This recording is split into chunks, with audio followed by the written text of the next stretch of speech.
प्रयागराज में आओ, 12 साल में कुंभ लगता है, कुंभ का आनंद लो और कुंभ की शोभा देखो। और तीर्थ क्षेत्र है और तीनों नदियों का संगम है, तो संगम में डुबकी लगाओ और जितना भी कर्म योग है उसको सफल करो।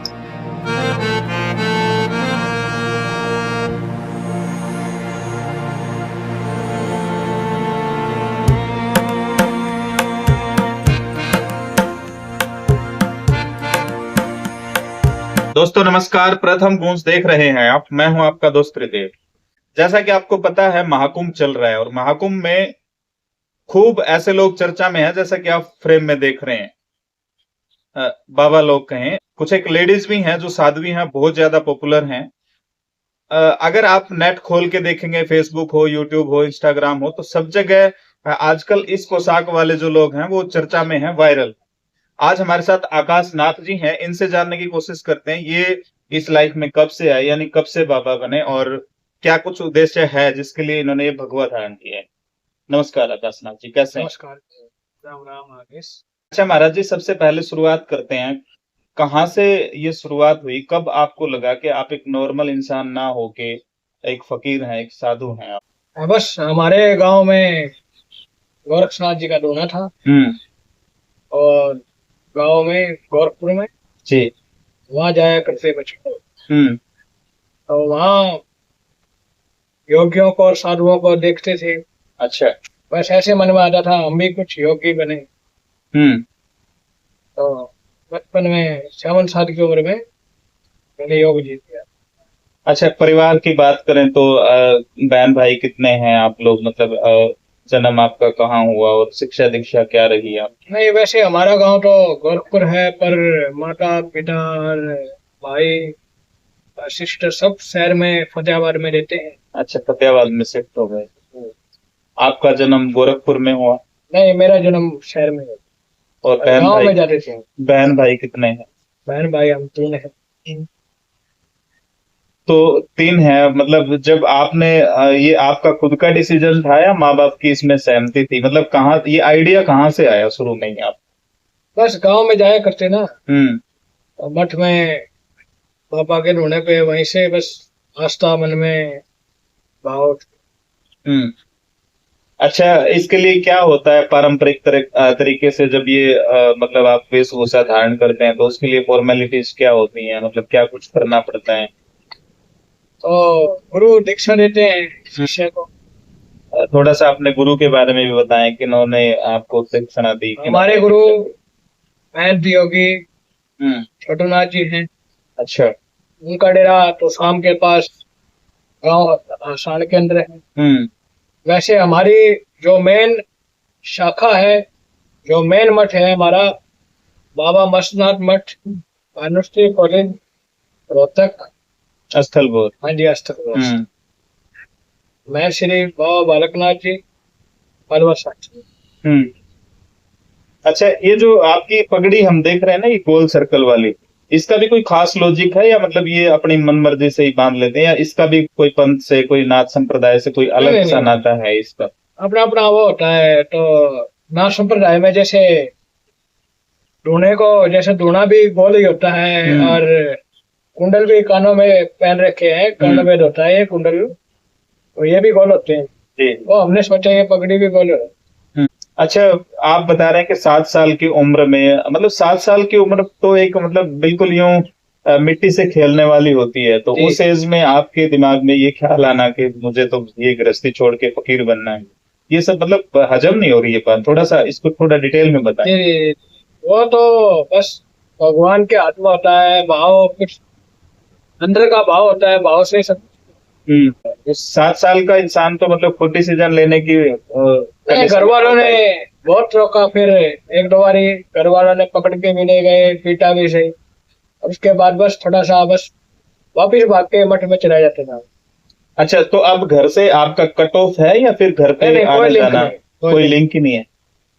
तो फोन कॉल्स वगैरह उनके आते हैं या नहीं आते? नहीं, उनको पास नंबर ही नहीं है हमारा। अच्छा। ना हम उनके पास फोन करते हैं, ना हमारा कोई आना जाना।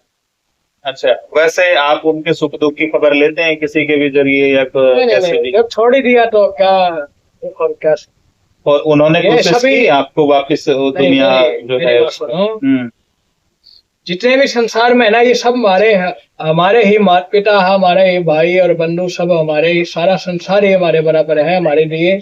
और ऐसे नहीं, हमारा घर गृहस्थी और घर का नाता वो कुछ ऐसा नहीं होता। हाँ मतलब पूरी क्योंकि सृष्टि ही आपका पूरी परिवार। सृष्टि ही, पूरा पूरा गांव ही होता है, पूरा शहर ही होता है। अब वर्तमान में आप यहाँ तालु में हैं, तो तालु में आप कहाँ किस डेरे को संभाल रहे हैं, या वैसे ही आना नहीं, हुआ? ताल्लुक में वैसे मैं आता जाता रहता हूँ। यहाँ गुलाबनाथ के आश्रम में पहले रहा हूँ मैं, बहुत दिन मैंने यहाँ सेवा दी है। तो अभी मैं वर्तमान में खरक गांव है, जो रणपत मान दाता नागे पीरों का गांव है, बाबा मसनाथ जी के दो शिष्य है रणपत मान दाता, उनकी नगरी में रहता हूँ। अच्छा, आजकल खरक में रहते हैं। चलिए, रणपत मान जो दाता है, उनका भी बड़ा नाम रहा है खरक के इतिहास की। हाँ जी, अगर हाँ आप जी। बात करें तो जैसे रणपत दादी मान दाता, जापे हाँ है। जी।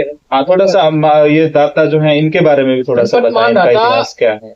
दो मुसेरे भाई थे, अच्छा। और वो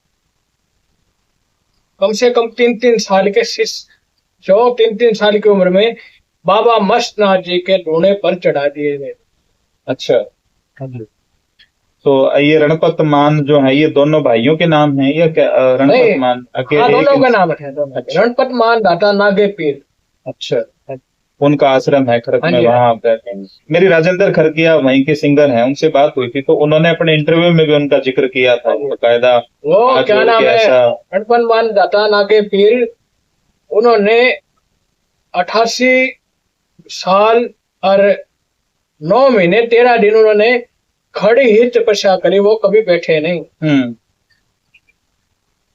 आकाशनाथ जी, हमें ना एक चीज देख रहे हैं महाकुंभ में, मतलब एक चीज तो फाइनल हो गई कि जैसे कह देते हैं ना कि मतलब पैसा ही सब कुछ होता है, धन दौलत गाड़ियां आ गई, उसके बाद मतलब एक उसके इंसान की जो ख्वाहिश है वो मिट जाती है। लेकिन कहीं ना कहीं महाकुंभ में कुछ ऐसे बाबा लोग आप जैसे आ रहे हैं, जो जिनकी शिक्षा दीक्षा बहुत रही, मतलब सपना होता है किसी का वो बनना कि हाँ भाई आप इंजीनियर बन गए, 60-60 65-65 लाख का सालाना टर्न ओवर बिजनेस छोड़ के अपना, और वो आजकल मतलब फकीरी के भेष में आपको वहां दिख रहे हैं। तो ये कौन सी ललक है जो मतलब दुनियादारी से एकदम से दूर कर देती है? हालांकि जो दुनिया 99% है वो तो धन दौलत के पीछे पड़ी हुई है। मतलब क्यों है ऐसा कि मतलब एक पॉइंट पे आके इंसान को यूं लगता है कि आत्मिक शांति सबसे पहले जरूरी है? जो भगवान के भक्ति करता है, भाव करता है, उसके ऑटोमेटिक विचार ही अपना आप बदल जाते हैं। इंसान को सब ऐसे लगता है तेरा कुछ है भी नहीं, तो माता पिता, बंधु भाई, अड़ोसी पड़ोसी, रिश्ते नाते, परिवार सब छोड़ के चलने की सोचता है। कुछ मोक्ष की तरफ और मुक्ति का मार्ग की तरफ इंसान चलता है, ये सोचता है इस जन्म में तो कुछ अच्छे करेंगे तो अगला जन्म भी अच्छा ही मिलेगा। थोड़ा कड़वा सवाल है, मतलब आप लोगों का मकसद होता है कि मानवता की भलाई के लिए अपनी जिंदगी को जीना। हाँ जी।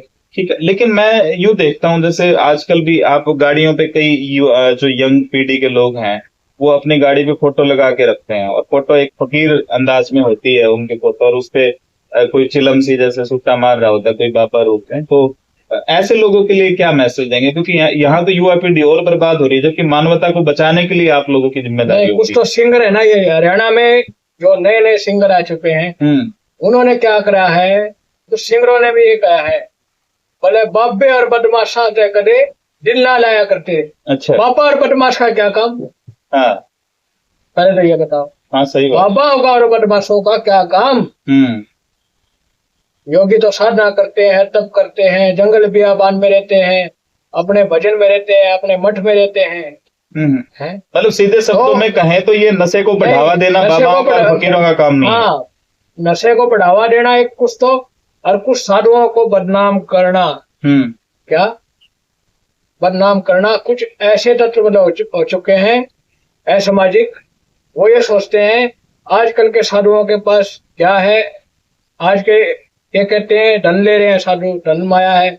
बहुत साधुओं को इसी कारण अभी बहुत साधुओं के मर्डर भी हो चुके पीछे है। यहाँ इस क्या नाम है, चैंग के पास एक पांडरा वाली जोड़ी है, वहां पर एक बाबा जी की हत्या हुई थी आज से कम 2-2.5 साल पहले। तो इसी कारण समाज को ऐसा लगने लग चुका है, ये योगी है ना, योगी जितने भी साधु हैं, ये सब पैसे के अंदर मगन है। नहीं नहीं, ऐसा नहीं है। जनता तो चढ़ाने वाली है, जनता दे जाने वाली, जनता का ये माल है, जनता ये खाएगी। हमारा तो क्या है, कुछ नहीं है, पर हमने तो भजन करना है, योग धारणा कर रखी है, योग साधना करनी है और समाज के प्रति अच्छे भाव रखने। हमारे महाराज जी अखिल भारतीय वारापंथ योगी महासभा के अध्यक्ष हैं, योगी आदित्यनाथ, उत्तर प्रदेश सीएम। उन्होंने बहुत अच्छा काम कर रखा है नाथ संप्रदाय में भी, और वो करने भी लग रहे हैं, और उत्तर प्रदेश को उत्तम प्रदेश में। अच्छा, महाकुंभ में आप जा रहे हैं और जो लोग आपको देख रहे हैं उनको क्या संदेश देना चाहेंगे आप, खासकर प्रयागराज महाकुंभ के लिए? प्रयागराज में आओ, 12 साल में कुंभ लगता है, कुंभ का आनंद लो और कुंभ की शोभा देखो। और तीर्थ क्षेत्र है और तीनों नदियों का संगम है, और संगम में डुबका लगाओ और जितना भी कर्म योग है उसको सफल करो। अच्छा महाराज जी, आजकल है ना जो कुछ एक यंग पीढ़ी में आत्महत्या के जो मामले हैं ना वो बहुत ज्यादा बढ़ रहे हैं। मतलब छोटी सी एज में बच्चे आत्महत्या कर रहे हैं, फांसी खा रहे हैं, सुसाइड अटेम्प्ट कर रहे हैं। तो इसका क्या रीजन मानते हैं, क्यों मतलब इस पड़ाव पे युवा पीढ़ी आई हुई है? आज सबसे बड़ी बीमारी है फोन। हाँ, ये ले रखा है जी। हर एक इंसान के हाथ में फोन है, वो फोन सारा दिन वो फोन ही चलता है। इंसान जो पुराने जमाने के बुजुर्ग आदमी करते, बूढ़े लोग, वो संस्कार थे। तो युवा बच्चे वहां बैठे करते बैठकों में और जैसे चौपालों में और चौक के अंदर, वो सब अच्छी बातें बताए करते। अब तो समय ऐसा हो चुका है, अपने माता पिता को तो कोई पूछता नहीं। जो अपने मन में आता है वो करते हैं आजकल के युवा, और कहने का समय है नहीं। कुछ कहोगे तो आत्महत्या। तो कुछ लड़के नहीं, कन्याएं भी ऐसी हो रही है। मैंने गांव की बात है, मैंने देखा, मैं पैदल रोड पे जा रहा था, तो बस स्टैंड पे चला गया। बस स्टैंड पे कन्या अपने माता पिता को क्या कहते हैं घर पर, पिताजी मैं पढ़ने जा रही हूँ। वो पढ़ने नहीं जाते स्कूल में और कॉलेज वगैरह में। वो क्या करते हैं, कुल छर्रे उड़ाते हैं शहर में जाके, पार्कों में और कभी कहाँ बाजारों में। वो समाज बहुत बुरा हो चुका है। तो इसका इलाज क्या है? समाज में जो बुराइयां व्याप्त हो रही हैं, बुराइयां यज्ञ करो, हवन करो, पूजा करो, परिधि करो, गीता को पढ़ो।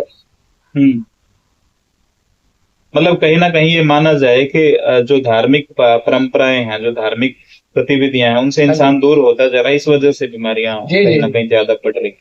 मैं एक आदमी को मिला, मैं भिवानी के अंदर, अच्छा, कोरोना काल में। वो बोला मेरी आइज खराब हो चुकी है दोनों, महाराज जी मेरी दोनों आइज खराब हो चुकी है।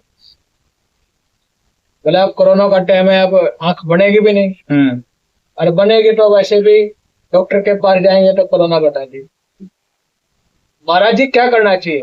मैं बोला आपके घर में गौ है ना? बोला हाँ जी गौ माता। मैं बोला 1 महीना लगातार आप गौ माता का घी से यज्ञ करो, और जितनी भी सामग्री है, हवन सामग्री, और पूरा का पूरा दिन 24 घंटे के अंदर 12 घंटे तो यज्ञ के अंदर लगाओ। आपकी आंखें ठीक ना हो जाए तो मुझे योगी कहना छोड़ते। वो ठीक हो चुके, 2 महीने के अंदर बिल्कुल ठीक हो गए, बिल्कुल। अच्छा, एक और कड़वा सा सवाल है कि कुछ एक लोगों को जब हम नशा करते हुए देखते हैं ना, रोकते हैं, जैसे भांग पीते हुए किसी बच्चे को हम यूं कहें कि ये चीज अच्छी नहीं हो, तो यूं कहेगा जी शिव जी भी तो पिया करते। आप वो दारू पी रहा हो तो यूं कहे रम पिया करते, राम दारू पिया करते। तो ऐसे लोगों के लिए क्या जवाब? क्या सच में मतलब ये जितने पीर फकीर हुए, महादेव जी हुए, सच में नशा करते थे क्या? महादेव ने तो विष का पहला पिया। हाँ, वो पी के दिखाओ ना जी। कौन करा बाबू? मतलब अपने जीव के, अपने इंद्रियों के हाँ, स्वाद के स्वाद हिसाब के से महाराज जी को, मतलब ऐसे महादेवों को बदनाम जी, करने जी। की कोशिश युवा पीढ़ी कर रही है। तो अंत में जो हमारे दर्शक आपको देख रहे हैं, कोई खास संदेश जो मानवता के लिए बेहद जरूरी? मैं तो कहता हूँ समाज में अच्छे काम करो, अच्छे कार्य करो, और पर कुछ राजनीति भी आ चुकी है। भले साधु राजनीति करते हैं, साधु बनकर राजनीति करते हैं, राजनीति नहीं राष्ट्र नीति करते हैं। पर कुछ मन में लोगों के अलग विचार हैं, अलग भाव है। अब मुझे भी कहते हैं महाराज जी आप ही राजनीति करते हो, पर नहीं नहीं नहीं, राजनीति नहीं राष्ट्र नीति। अभी मेरे मन में ऐसा भाव है, मैं भी कुछ चुनाव की तरफ चलने की दौड़ कर रहा हूँ, पर कुछ पार्टी ही ज्वाइन नहीं कर रही मुझे। अभी हमारे महाराज जी दिल्ली के अंदर कटरा सराय में, दिल्ली में, तो अभी वो दिल्ली चुनाव चल रहे हैं, चुनाव की तैयारी में जी। तो महाराज जी उनको विधायक की टिकट नहीं दी किसी पार्टी ने, महाराज जी खुद निर्णय खड़े हो गए और पक्की ही जीत हो 100%। चलिए, हमारी शुभकामनाएं साथ हैं।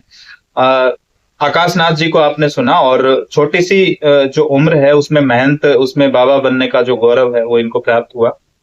तमाम बातें आपने सुनी। आप इस वीडियो के बारे क्या राय रखते हैं हमें कमेंट बॉक्स में जरूर बताएं, और इस वीडियो को ज्यादा से ज्यादा शेयर कर दें। धन्यवाद। जय हिंद, जय भारत।